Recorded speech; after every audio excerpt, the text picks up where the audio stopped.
Imagine what would happen if every person in the United States suddenly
It's okay, I don't care.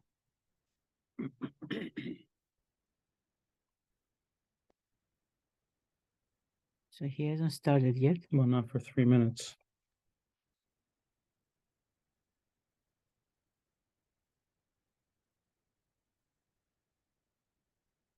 Yeah, this is him writing a message. Hey, Debbie. Say hi, Richard. I'm waiting. I don't. Can you type?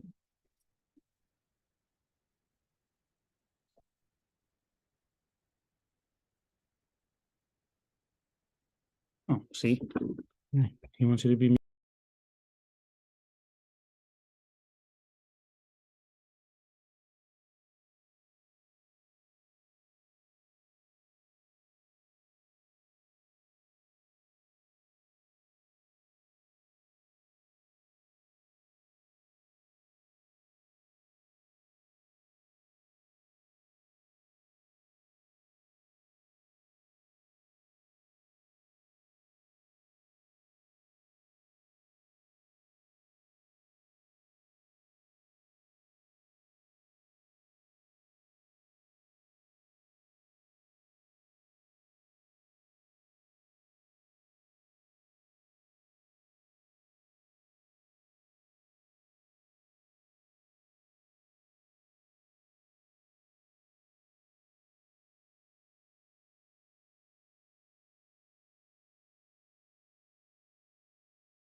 Richard Syrett's Strange Planet.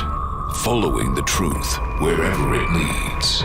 Exposing evil and corruption and the secret machinations of powerful elites. Revealing the high strangeness beneath the surface of our supposed reality.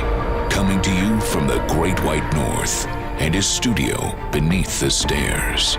Here's Richard. And welcome to another live stream edition of Strange Planet. Happy holidays, happy Hanukkah, Merry, Merry, Merry Christmas. As you can see, I've got the studio decorated here a little bit. I'm in a festive mood. Very, very busy, a lot of rushing around, too much, but that's just part of the deal, right? We have to learn to enjoy the process. But some people can't. Some people are filled with a lot of anxiety at Christmas and the holiday season. Too many expectations. People are lonely. There's family strife, relationship strife, which is very unfortunate because that's really the antithesis of what the season and Christmas is supposed to be about. But we are human. We are prone to sort of get inside our head and create stress for ourselves and anxiety, as I say. And we're going to talk a little bit about that. And I should point out, we're just going to do an hour tonight.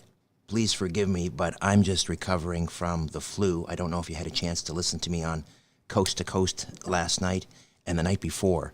But about an hour and a half into it, my voice started to get very, very thin. And the more I talk, the thinner I get. So, or it gets rather. So forgive me, but we'll do an hour version. Maybe I can stretch it a little bit.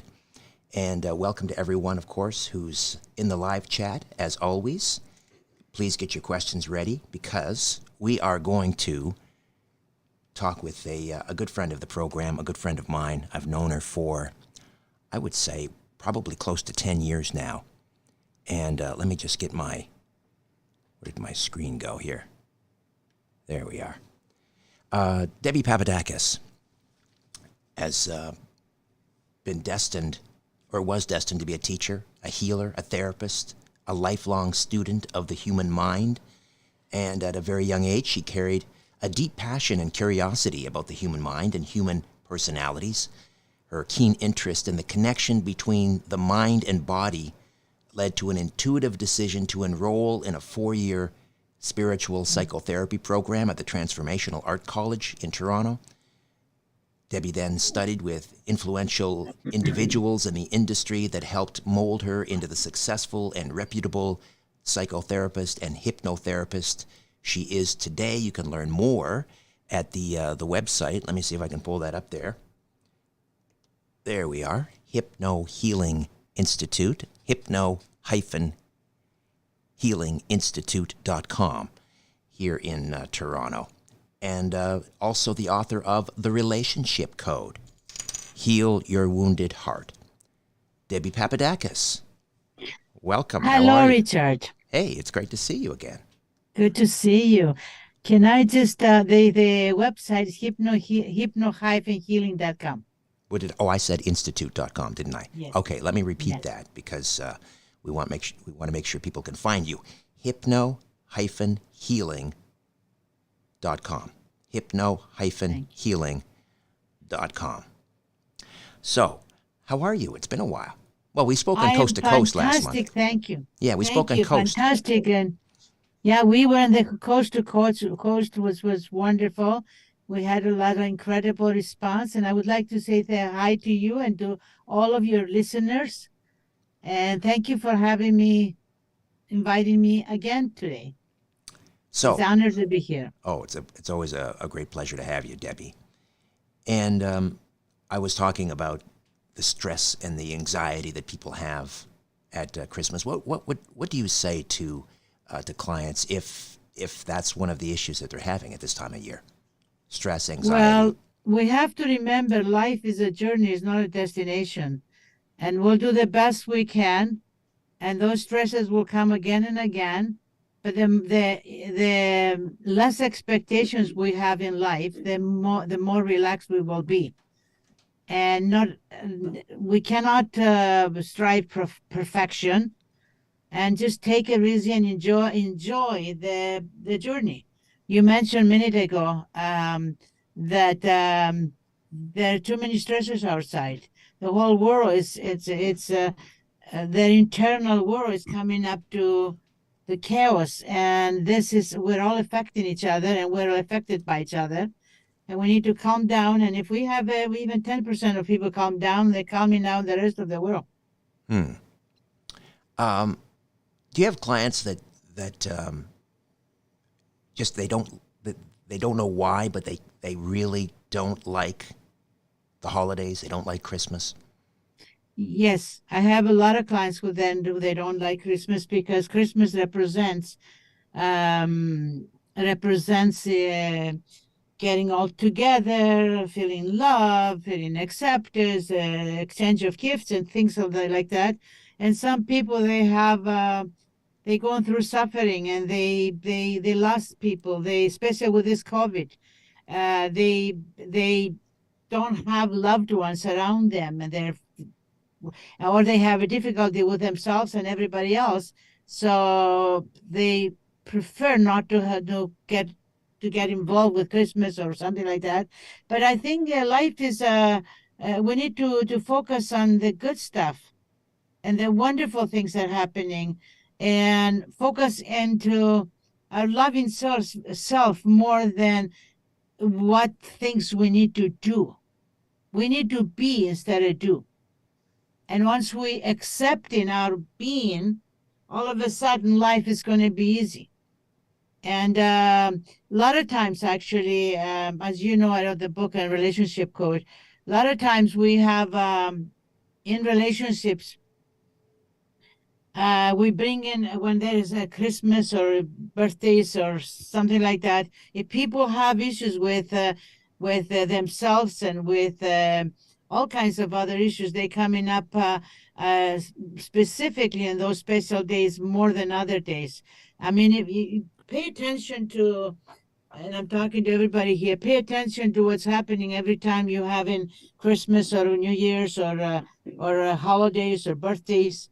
If the people around you, they get more activated and they get upset, then you sort of prepare for that, because this is very common for people who have issues. They don't want to be intimate. They're trying to create a fight or argument, and that way they can stay as far away. So let's talk a little bit about how hypnotherapy works and the difference between the subconscious and the unconscious mind. How hypnotherapy works, as I've been doing this work for 27 or plus years, and I am now a registered psychotherapist also. And I combine psychotherapy and hypnotherapy because through hypnotherapy, we can access the subconscious.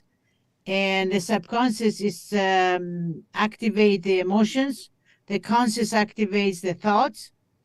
And most of us, we know what we're supposed to do. Most of the whole population know I'm supposed to eat less, I'm supposed to exercise, I'm supposed to be loving and all that. But somehow the emotions that are stored at the subconscious level are getting activated, and then you forget about what your thoughts said. So you activating these emotions, and all of a sudden we have issues. And then we have the unconscious, which basically is the actions we take. And quite often you think of something, and the minute you think of something, a feeling comes up. And if that feeling is negative or positive, whatever it is, then it's activated through the unconscious. So think of the time you're driving and you see the policeman try to stop you. All of a sudden, the conscious is, I'm driving, I'm okay, I see the policeman, but the feeling comes up that, oh my God, I've done something wrong. And all of a sudden your heart palpitates. Some people get sweat hands, some people get nervous, because that's the unconscious brings that emotion, which is the result of the emotion that you felt at the subconscious level. And through hypnosis, we can access that subconscious level, and we figure out what where are our problems coming from, and we can change them, because consciously we all know I have anger, I have sadness, I have hurt, I have pain, I have all this anxiety and all this. But how do you figure out what creates that? We have to enter the subconscious, which basically is filled with the emotions. And if we change those emotions, all of a sudden we are more control of our emotions or our actions. Just because of what has been going on in the world, we had 3 years of this pandemic. We have economic troubles, obviously, inflation. People are choosing between heating their homes and putting food on the table, or maybe not as bad as that, but it's still causing them incredible stress. We have geopolitically, we have so many things going on. People are worried about the state of the world. Is there going to be World War III? Is there going to be another pandemic? So many things that are weighing on people's minds. I don't want to overstate it, but are most of us walking around with a I don't know, a certain degree of PTSD that we're maybe not even aware of? PTSD is probably not the right term, but you know what I'm saying? We're with stress. Most of them, a lot of people walk with stress, but quite often, and then not everybody walks with stress. Some people, they feel strong and powerful inside of them, and they trust that it's going to be okay. Things are going to be okay. If we look at the history, things have turned around. But some people are focused on the negative. They already have a negative feeling inside of them. And then they start seeing, well, everything is getting more expensive. The war is turning around. So they are basically feeling more uncomfortable. And if anything you focus becomes reality, or multiplies 5 times or 10 times, so they say. So if I focus on that, yes, I'm going to be okay, we're going to be okay, then we build on that more, and the trust and the belief, and we take the appropriate actions. But if we believe that the whole world is going to collapse and everything is going to be horrible and all that stuff, then we multiply that, and we even attracting that in our minds. So this is why we have some people are okay and some people not okay. But today, Richard, here, and I tell sometimes my clients, I said, you're acting as though you live in some place where there is no food to eat, and or even a client of mine told me this week, she says, I'm acting as though I'm hungry and I don't have money to eat food, even though I have $100 in the bank.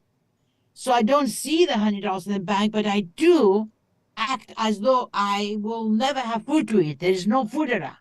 So we need to look at reality. Yes, everything is the time is very horrible right now, and too many things are going on. But the more peaceful we stay, more relaxed we are, the more expecting things to change in a positive way, so we will be able to function more properly. Instead of the other way, we're going to get sick, and then we're going to make sure we don't have anything. Right.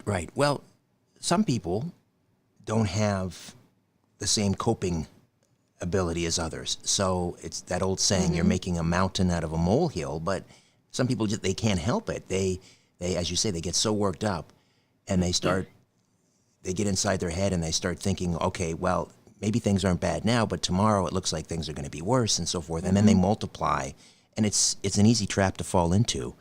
Are there exercises, short of undergoing hypnotherapy? One exercise I tell a lot of people to do is, and thank you for asking me that, just imagine yourself looking towards the future. See yourself, where am I from 0 to 10? How high is this anxiety about the tomorrow or the next year? And might be 10 out of 10, I don't know. And then you feel horrible. How about if we look at the future and imagine, just imagine. Remember, the subconscious doesn't understand reality and imagination. Imagine that you survived it, everything went well, and you feel good. Just imagine that year from now, 10 years from now, everything is going to be fantastic. Just imagine it. This is no reality. The reality you creating. And all of a sudden, look at that anxiety you had that was 10 out of 10. What is it? It's probably went down to 5 out of 10. And then you do this exercise a few more times, watching the future as though as though the future is different than you expected. Because if I focus on the future, looking at the future, and I'm pessimistic and everything is collapsing, then I'm losing my power. I'm losing anything. I can't function. So I create a negativity outside of me. But if I see the future in a more positive way, all of a sudden the fear is going away. The same way we clearing. I mean, through my work I do that. If somebody has a traumatic event from the past, we go back to the past. We look at the situation as not with that fear that they have created, with the trauma they have, but to look at it in the future and see that it was okay. We survived it. And all that, and all of a sudden the trauma goes away.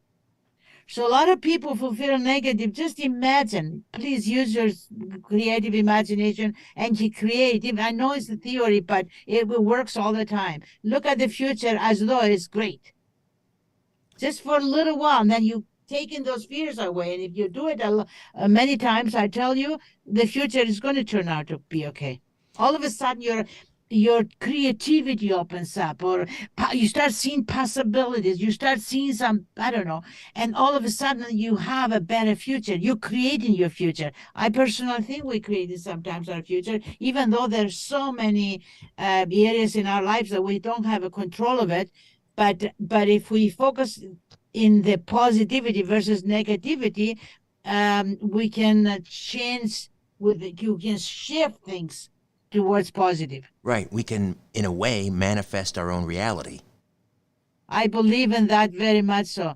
And no, there are ways that sometimes the reality is affected by things that is beyond us.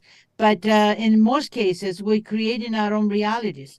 And again, how do we look at things? But in order to fix this, you have to look inside of you and see, am I positive or am I negative? Just pay attention one particular day in your life. Just sit down and say, how were my thoughts today?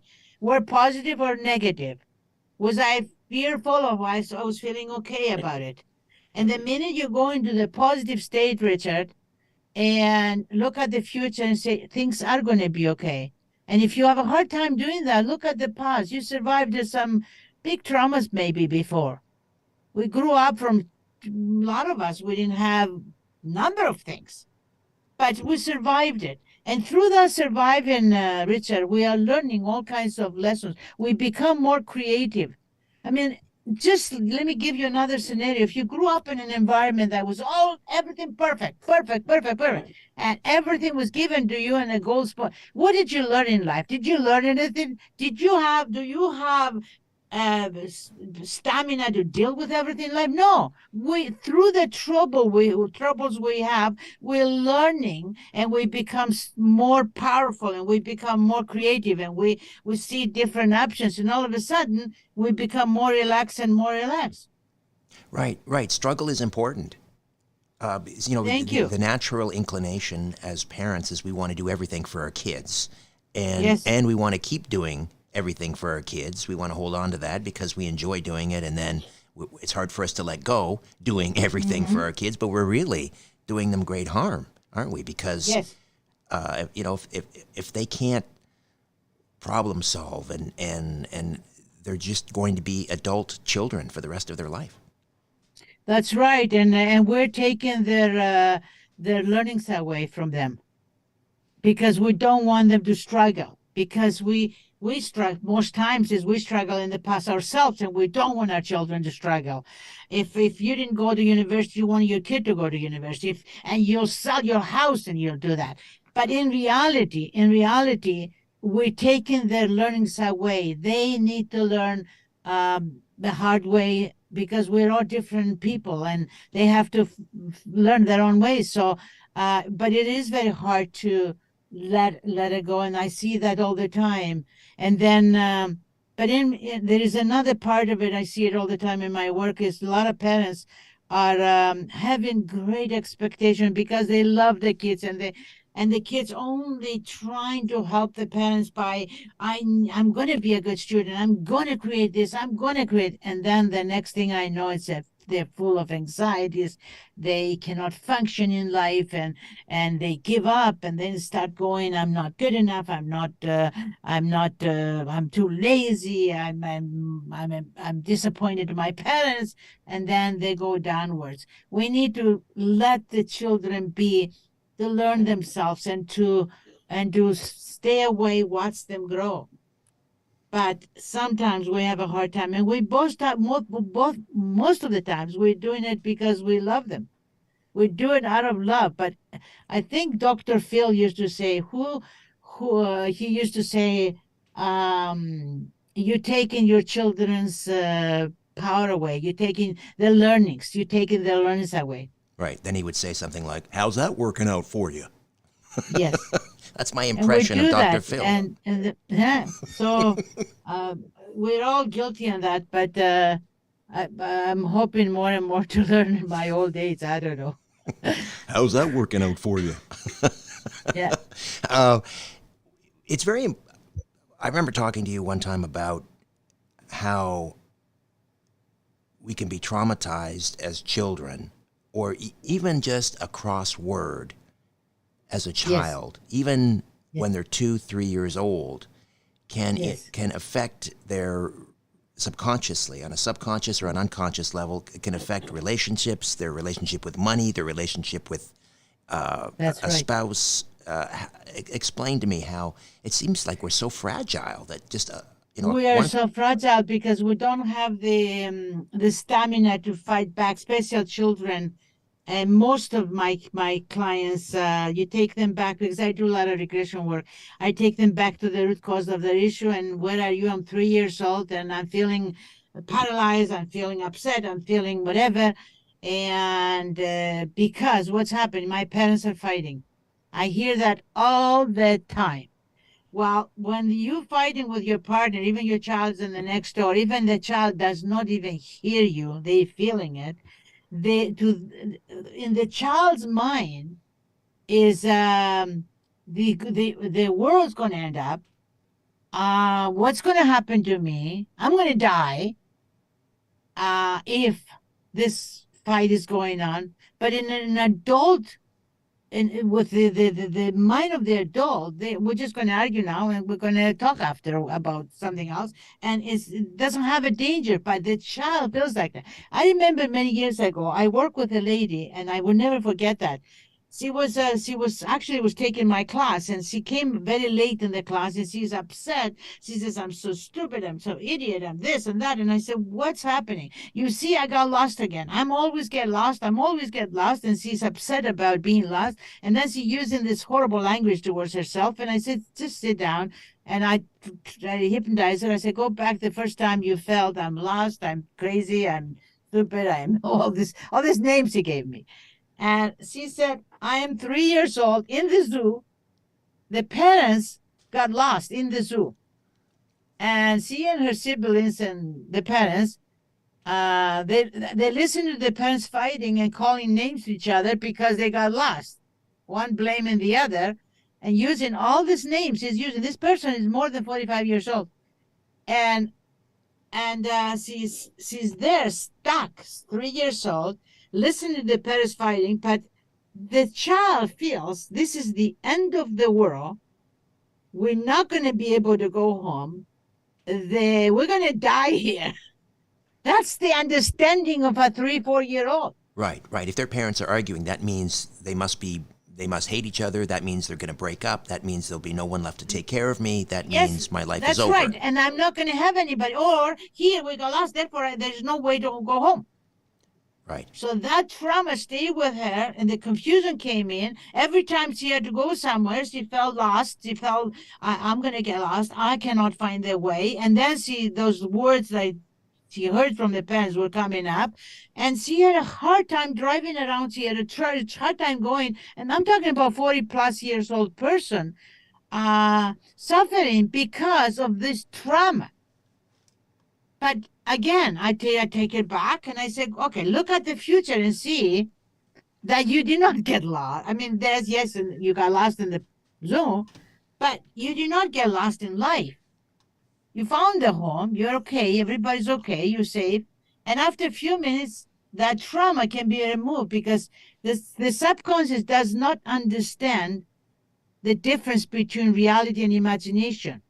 If you have some negative feelings even towards somebody, if you start giving this person different visions, different words, different explanation, all of a sudden you can break the whole trauma.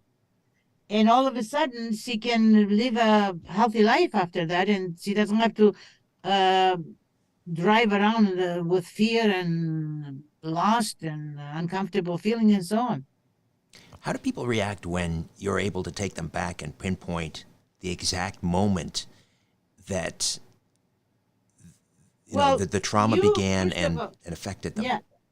First of all, you survived it once, so that means you're going to survive. You look at it. You're not looking at it from the child's perspective. Now you can see it from an adult perspective without magnifying it, without taking it out of proportion. Now you look at it and say, really? This fight between those two people affected me so much? I mean, now you look at it from a different perspective and you sit down and watch it a little bit. All of a sudden, the trauma goes away just by watching it. And then trying to understand it. And then we have some exercise, of course, to take you back to clear up all the associated traumas and all that. There is a proper language to be used in that. But by the time you come back, all of a sudden that trauma is gone, the fear is gone, the relaxation is starting up.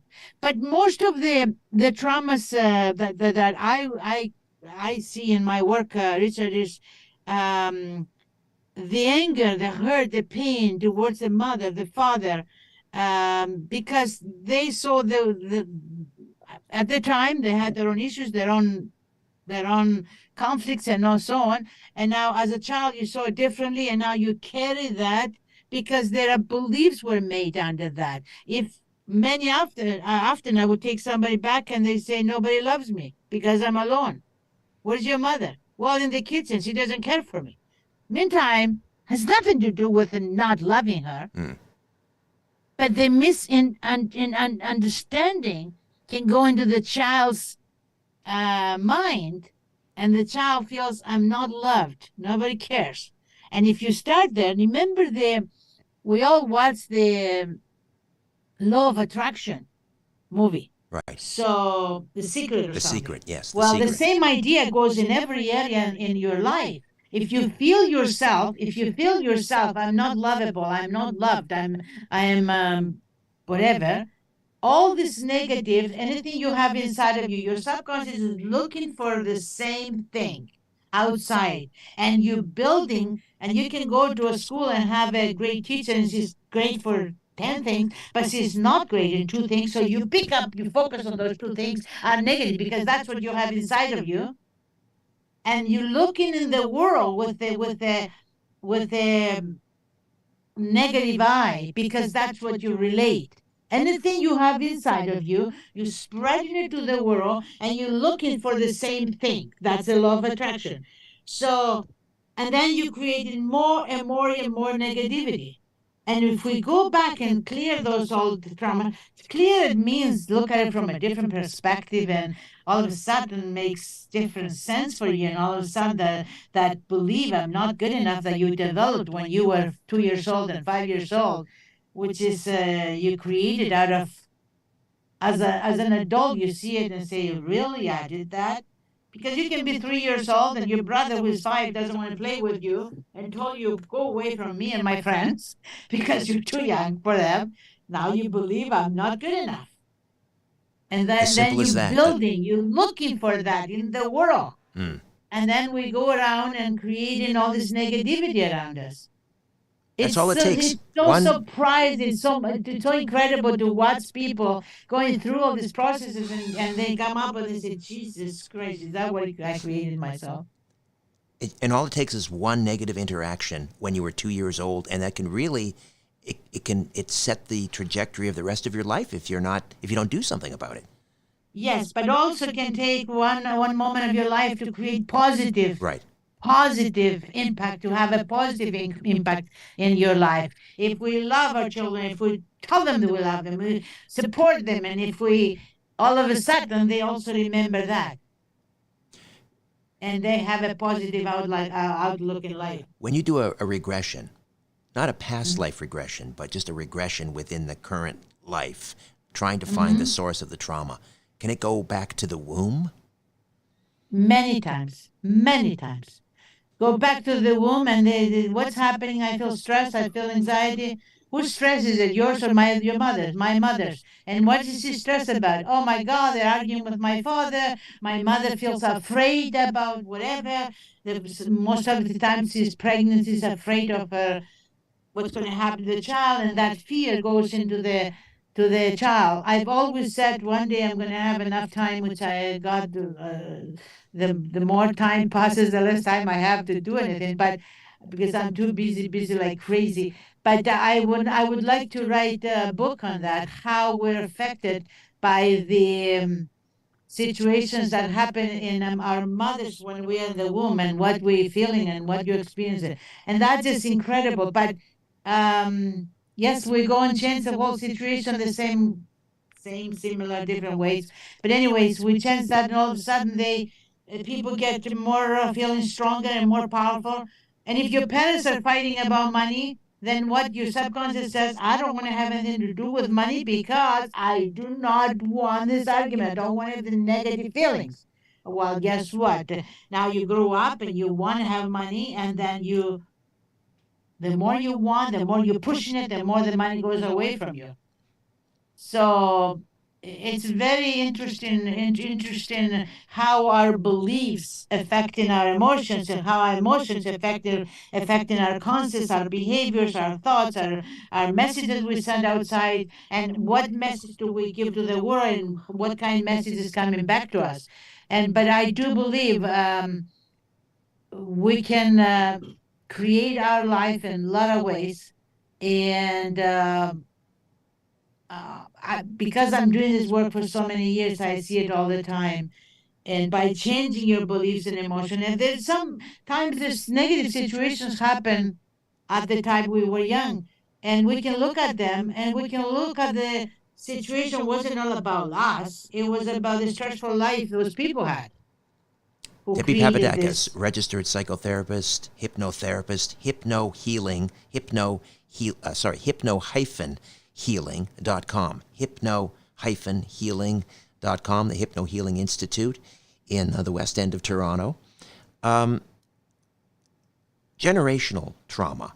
If, let's say you had a great-great-grandparent that suffered some horrible catastrophic loss, maybe, the entire family was killed in a house fire or something, or maybe one child survived or something.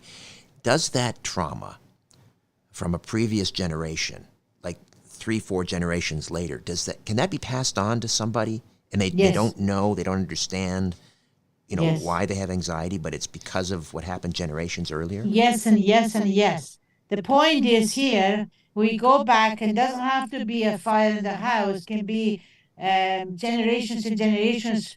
People before, they went to war, they lived poor life, they had no food to eat, and they live out of fear. And what do? They pass that fear into their next generation. And I call it disconnection with our source. Once you live a fear, you're not connected. You're not seeing things in the whole picture as they are. You see it with the filters of fear. So, and then now we go to the next generation. What the next generation does? They passing on your fears, their fears to you.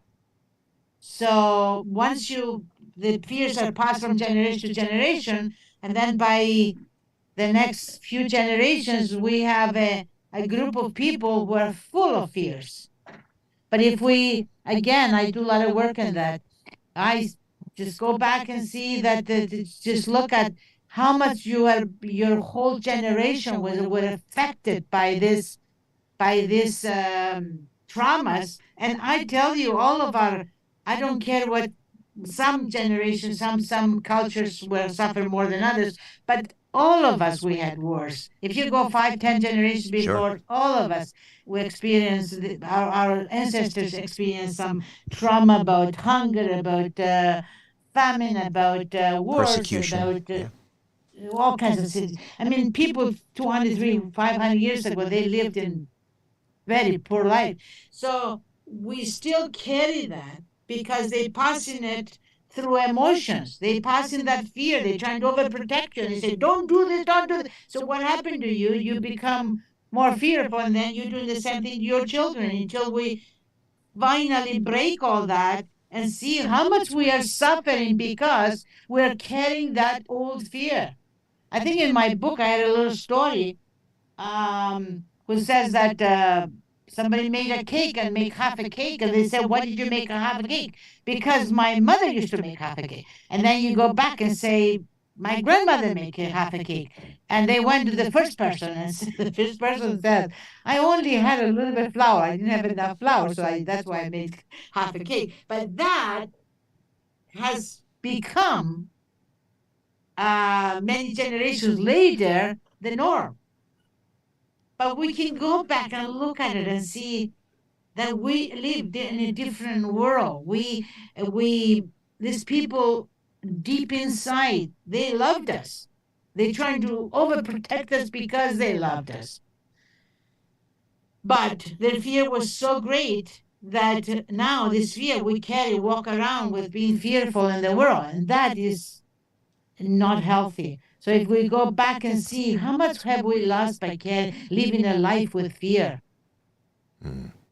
And so we can change. The good news is, I know through my work, I know I can go back and reverse all those things and look at the reality of where we are today. It's a little like time So- travel in a sense, because you're taking somebody back. You're Yes, I do take you're that. I love to changing do that, and I do it. you're changing their whole perspective on a specific incident that happened to them that caused the trauma, and you are thereby changing the future. Yes. So by that's then time. you That's change the time travel, future. Debbie. That's time travel. It is time travel. But the thing is that the question from a lot of people is this true? I tell you the truth. Part of it might be true. Part of it might not be true. Like if you go back and you have a fear inside of like an example, I have a better example. 9/11, we all watched these towers going with airplanes hitting the towers. How many of us watched it? Was it? I was Over and in New over York. again, I we was- watched it. We watched it over we and watched over. it many times. Now became part of our DNA. Became part of our memory. Mm. And my subconscious thought I was there, and I may have got hit like that. So if I take people with a great fear, they might go back. Is this true that these fears we have or the stories we have in our brain, are they true stories? Maybe not some of them. Maybe you read a book. That's what you're talking about past life. You read a book from 500 years ago and you went into that. You read that book and you felt the pain of these people. That memory is still inside of you. And that memory, that fear created all kinds of issues in your life. And now this fear becomes your filter looking at the world. Well, we need to take that filter and you have to look at life as it is. And to do that, the good news is we have techniques and ways to do that. And I'm so excited and proud of the work I do because of it. Because of it. We don't have to live with limitations. We have to turn our anger, sadness, hurt, pain all into love. Once you start, you can rid of the all negative, the all perceptions, because everybody looks at life with a different perception. And then we project in what we perceive. And if I 10 people now telling them a story and I ask them to give me my story back, they're all going to give me different story because they all accepting what I'm telling them with their own knowledge, through their own knowledge. So they creating their own story. And that's how we look at life. We look at it through different perspectives, and then we take that and we project it to the world. This is why I can have one person working with them and they say, my father was the greatest person in the world. And then you have the sister, and the sister says, my father was the most horrible people in the world. So once we are understanding that my father did the best he knew how, And some days he wasn't the best, and some days he was the best. And if you start look at it with a true perspective without magnify it, all of a sudden, and I'm not saying there's some people had a horrible traumas and all that. Believe me, there is a lot of that too.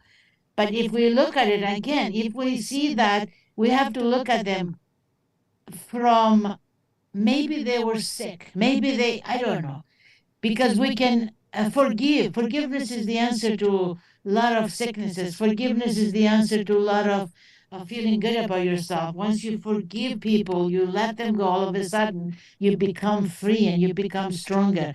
So once we, I mean, if you look, Jesus Christ, even they were killing him, you will say, God, Father, forgive them. They don't know what they're doing. Mm. He wasn't criticizing them. He wasn't. So if we look at situation through forgiveness and look at the person, they did the best they know how with the tools they had at the time. We, because I don't know about you, Richard, and I know myself, we're not perfect either. So our children, believe me, they have the same issues Yes. that, and you did the best the best you knew how at the time. Absolutely. And then we can forgive. And once you forgive and let go, I'm telling you, freedom comes in your life. Debbie, we're going to take a quick time out. When we come back, I'll encourage all of you in the live chat, get your questions, comments ready for Debbie Papadakis, registered psychotherapist, hypnotherapist from the Hypno Healing Institute in Toronto, hypno-healing.com. Back with more in about 2-3 minutes. Stay with us.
All right, welcome back to our Strange Planet live stream, the final one of 2022. Thank you to everyone in the live chat who's been with me for so many years, both on the late night radio program, formerly known as The Conspiracy Show, and of course now we've taken it on YouTube, and we do a monthly live stream. Debbie Papadakis is with us, a dear friend of the program and a dear friend of mine, registered psychotherapist and hypnotherapist, and the founder of the Hypno Healing Institute in Toronto, hypno-healing.com, hypno-healing.com.